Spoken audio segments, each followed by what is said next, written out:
সবাইকে স্বাগতম লাইভস্কোপ বিডির বিশেষ প্রতিবেদনে। আজকের সংবাদ, মুন্সিগঞ্জের মোল্লাকান্দিতে ভয়াবহ রাজনৈতিক সহিংসতা। প্রতিপক্ষের গুলিতে নিহত হয়েছেন তুহিন দেওয়ান নামের এক যুবক। কি ঘটেছিল সেই রাতে, চলুন বিস্তারিত জেনে নিই। রোববার রাত 9:30টার দিকে দক্ষিণ বেহেরকান্দি গ্রামে ঘটে এ মর্মান্তিক ঘটনা।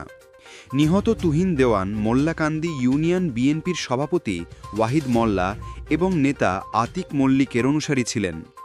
তুহিনের চাচাতো ভাই আকাশ দেওয়ান জানান, তুহিন বাসা থেকে হাঁটার জন্য বের হলে প্রতিপক্ষ গ্রুপ বিএনপি নেতা অজির আলী এবং আওলাদ গ্রুপের অনুসারী লিটন বেপারীর নেতৃত্বে হঠাৎ ককটেল বিস্ফোরণ ও গুলি চালায়।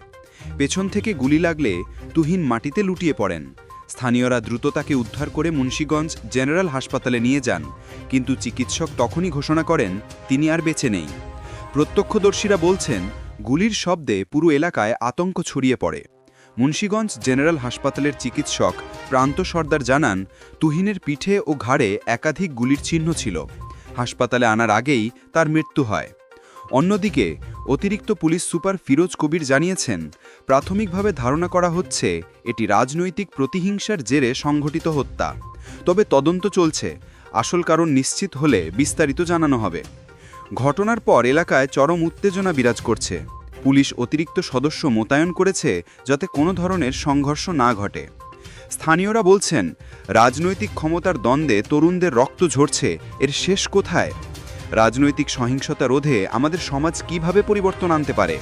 কমেন্টে আপনার মতামত জানাতে ভুলবেন না। ভিডিওটি ভালো লাগলে লাইক শেয়ার করুন, আর নতুন নিউজ পেতে লাইভস্কোপ বিডি চ্যানেলটি সাবস্ক্রাইব করুন।